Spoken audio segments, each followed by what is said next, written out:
Well, welcome to Talk to Brazill, the world's first English language internet radio program about business in Brazil. I'm Tom Reaoch and your host for the show. I'm in the city of Campinas in the state of Sâo Paulo, Brazil, so when you talk to Tom, you talk to Brazil and the world. Today's guest is Tracey S. where she joins us today from Tuscaloosa, Alabama, in the United States. Tracey and I were introduced to each other by Dominik Domasky, who was also a Talk to Brazill guest several years ago. So with that, Tracey, hello and welcome aboard. I'm really grateful to be here. I'm so excited. Well, we're excited to have you. And for our listeners, a little background about Tracey. Again, it's Tracey S. Yang, Y-A-N-G.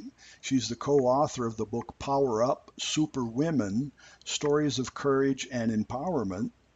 And she's also the co-owner of CoAuthor Production, a videography company, which she works at together with her husband, John.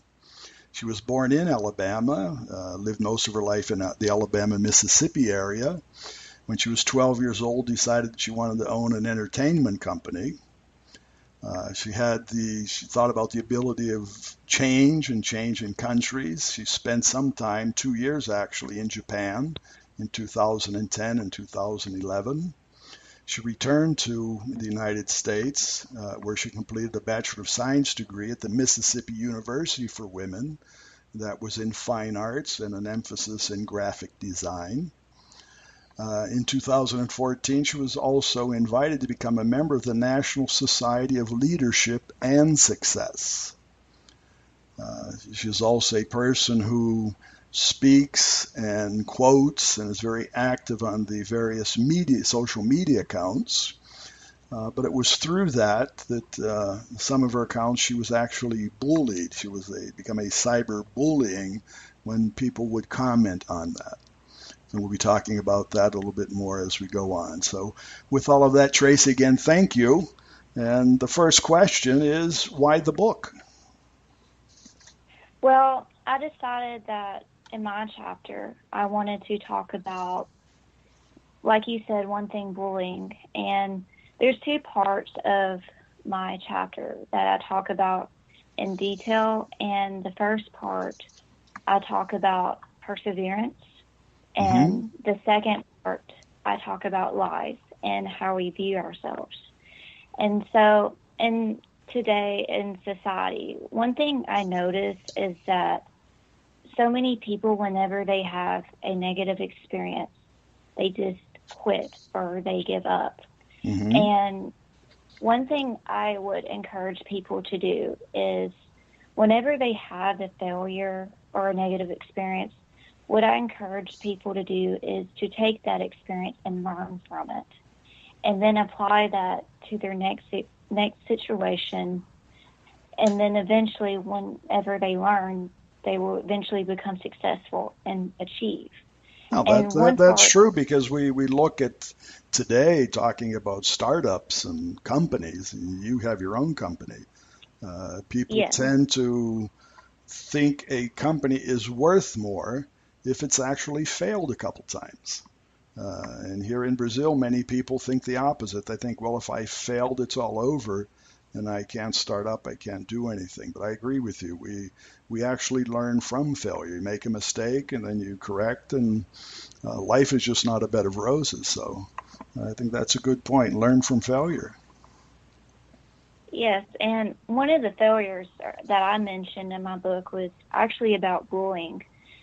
The first time I lived overseas in Japan, I was an exchange student, and I was bullied by the foreigners located there.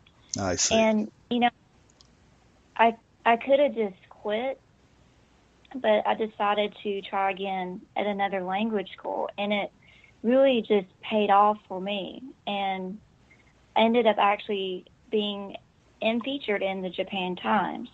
Right. So I just encourage people to continue onward despite however they're being treated or whatever they're experiencing.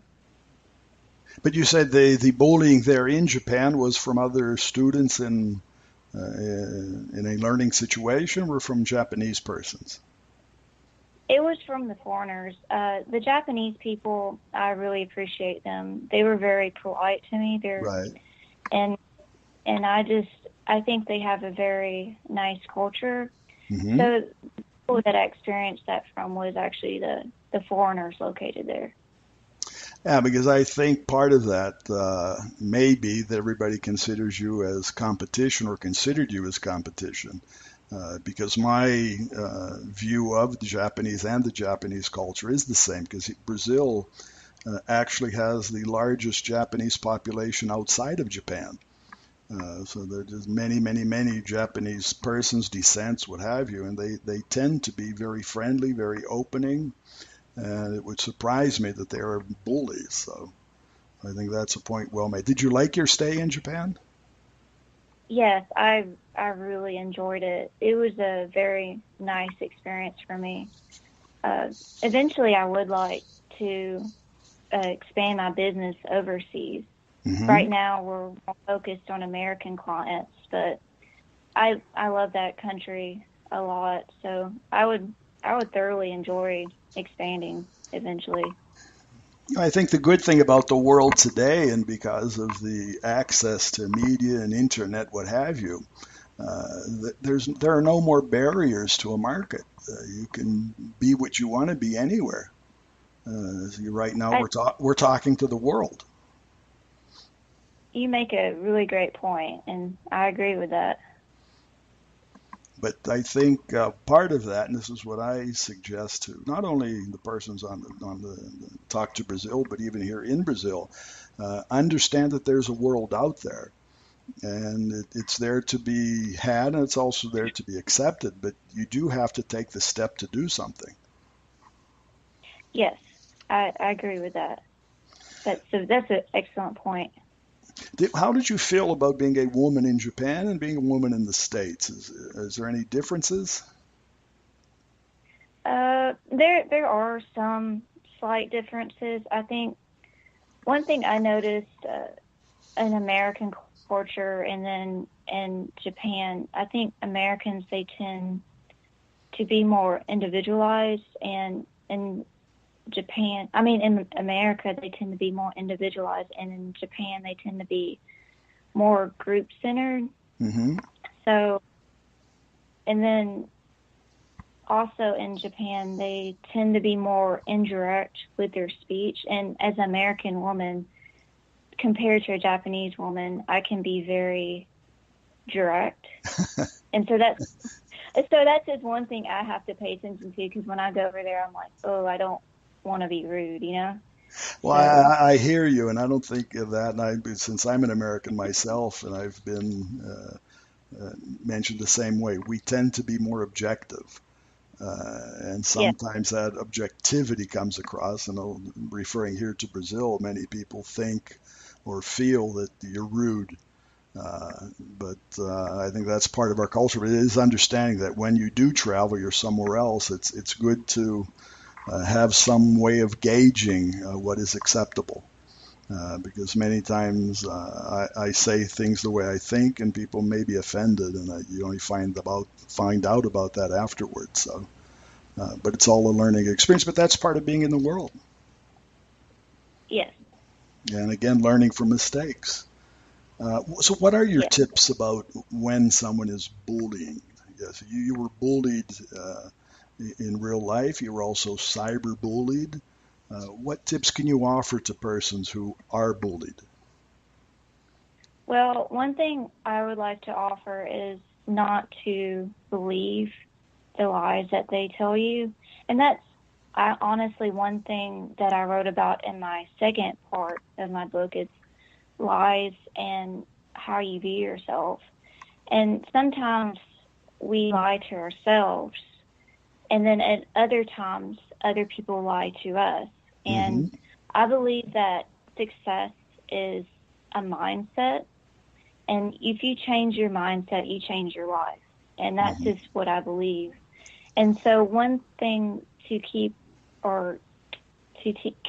in consideration is not to believe the lies that other people tell you, because in reality, how another person treats you is more of a reflection of them than it is of you. And you can still do great things. I'm an author. I'm doing things, and you can too if there's someone out there listening. I think that's a good point. And I think that comes back to what you mentioned a little earlier about viewing ourselves. It's actually when we get up in the morning and look into the mirror, uh, what you see is what you get. That's the person. And Yes. many times we do have to have, and I think your point is made, we have to understand what the view of ourselves is. Many times we look in a mirror and we don't see ourselves. And the way we Yes. project ourselves to other people is certainly different, and maybe the way they see us could also be different. So it may not be a lie, it may be just a misconnect. Yes. And yes, sometimes it can be that. And then again, I think it's important to, like you said, view ourselves with clarity, and then also take that and improve ourselves in whatever way that can help us be successful. Let me ask you another question. I've been following you on Instagram and Facebook. You do quite a lot of posting of quotations, motivational quotes. Uh, do you get up in the morning and think of a quote? How does that work? How are you motivated to make a motivational quote? Well, one thing I really love to do is encouraging people. And so it tends to be more inspirational or on the go. And so whenever I have this inspiration in me, I'll write it down, and then I'll also share it with viewers. Uh, a lot of those quotes actually came from a period of time when I had a chronic illness. So a lot of those quotes were actually me just sitting in the bed when I was sick. So that's usually how I go about it. But I think that's a moment, and when we are in a situation like that we certainly spend more time reflecting on who we are. But I think the point made again is write it down. Many times we think of things, and I'm guilty of that myself. And the next day I can't remember what I thought yesterday. So the important thing is to register that, and that registry could be useful sometime in the future, but you need to remember it. Yes, I agree with that.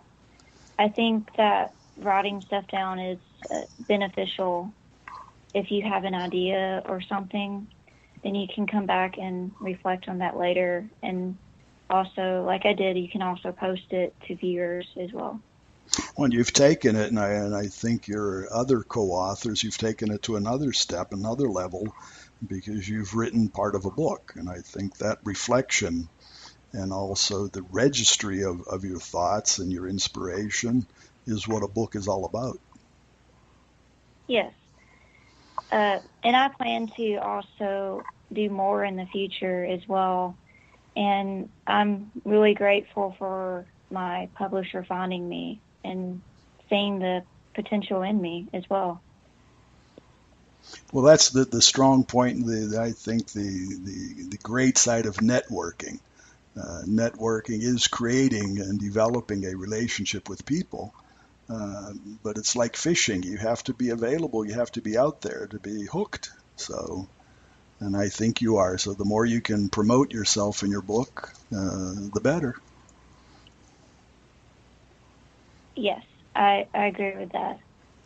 Well, I want to thank you, Trace. We're coming to the end of our time. We could talk for days, and at some time in the future, I'll have you on again, and we'll talk about that. Okay? But thanks for being part, and thanks for sharing your views and also sharing your book with us.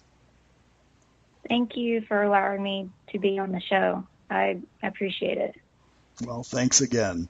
And I would also like to invite our audience to visit our website. That's talktobrazill.com, T-A-L-K, the number 2, B-R-A-Z-I-L.com, where you'll find today's program with Tracey S. Yang, and also links to her profile and links to her site, all right, and more about her book. So I would encourage you to go there and also buy her book to read it. You also find the Talk to Brazill Business Directory, where you'll find a list of competent professional service providers. Today's program was brought to us by Focus MI Marketing Intelligence. And Focus MI specializes in market research in the ever-growing agribusiness sector of Brazil. For more information about Focus MI, their site is focusmi.com. You can always send your suggestions or comments to me, and that's Tom, T-O-M, at talktobrazill.com. So remember, when you talk to Tom, you talk to Brazil and the world. Goodbye, and thanks for listening, and until the next time. Thanks for listening to Tom Reaoch on Talk to Brazil, the business connector to Brazil.